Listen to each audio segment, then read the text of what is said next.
Assalamualaikum warahmatullahi wabarakatuh. Di sini gue akan menjelaskan tentang etika wirausaha. Di sini saya akan menjelaskan gejala tidak jujur di masyarakat. Wirausahawan dengan berbagai jenis bisnisnya hidup di tengah-tengah masyarakat. Mereka berbaur menyatu, saling membantu, bahkan kadang-kadang saling menipu. Jujur adalah modal kehidupan. Oleh karena itu, seseorang wirausahawan harus selalu berhati-hati menutup segala celah kemungkinan ditipu orang. Etika wirausaha merupakan ilmu mengenai bagaimana tata cara seorang pengusaha dalam berperilaku di dalam suatu usahanya tersebut.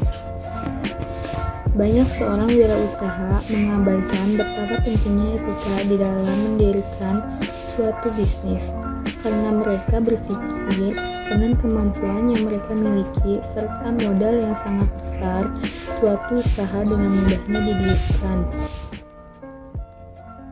Faktor-faktor yang mempengaruhi etika.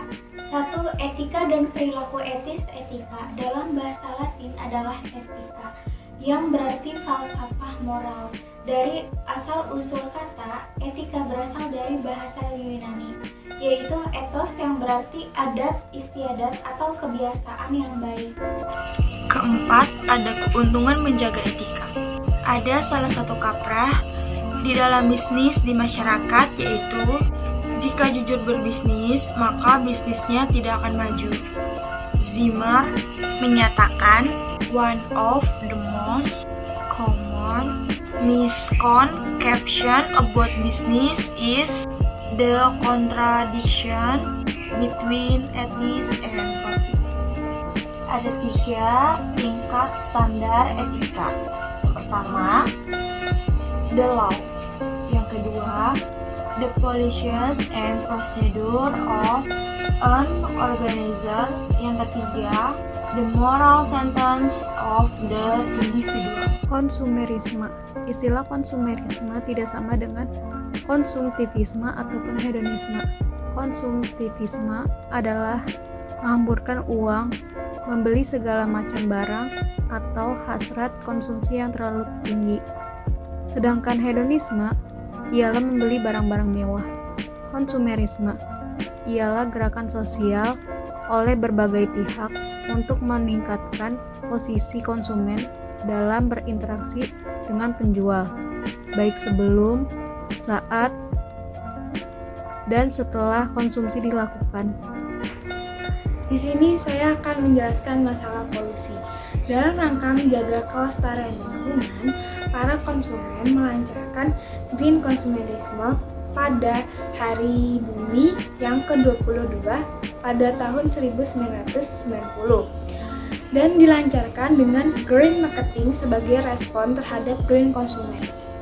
Green konsumen adalah kelanjutan dari gerakan konsumerisme global yang dimulai dengan adanya kesadaran konsumen akan hak-haknya untuk mendapatkan produk yang layak, aman, dan produk ramah lingkungan, yang biasanya kita sebut dengan eco-friendly, yang semakin kuat pada tahun 2008. Green marketing adalah mendesain kegiatan marketing untuk melestarikan lingkungan agar mendapatkan citra baik terhadap perusahaan. Usaha melestarikan lingkungan ini bisa berbentuk kegiatan menanam pohon di lingkungan sekitar. Budaya perusahaan ialah karakteristik suatu organisasi perusahaan yang mencangkup pengalaman, cerita, kepercayaan, dan norma-norma yang dianut oleh jajaran perusahaan. Menurut WF School, budaya perusahaan adalah sistem nilai dan keyakinan bersama yang dimiliki pekerja tentang standar dan kriteria yang digunakan di perusahaan untuk menilai pencapaian, kontribusi individu, dan keahliannya. Robbins, budaya perusahaan mengacu kepada suatu makna sistem bersama yang dianut oleh para anggota yang membedakan perusahaan itu beda dengan perusahaan yang lainnya. Fungsi budaya perusahaan. Budaya memiliki peran dalam batas-batas penentu, yaitu menciptakan perbedaan antara suatu organisasi dengan organisasi yang lainnya.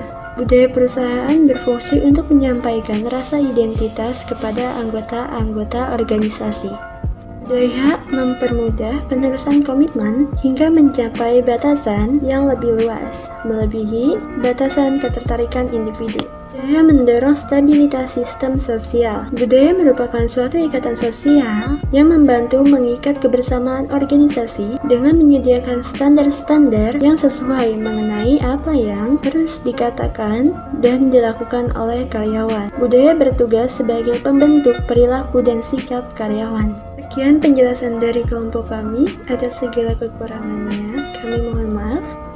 Tetap jaga protokol kesehatan, tetap menjaga jarak, memakai masker, dan mencuci tangan dengan air mengalir. Sekian, wassalamualaikum warahmatullahi wabarakatuh.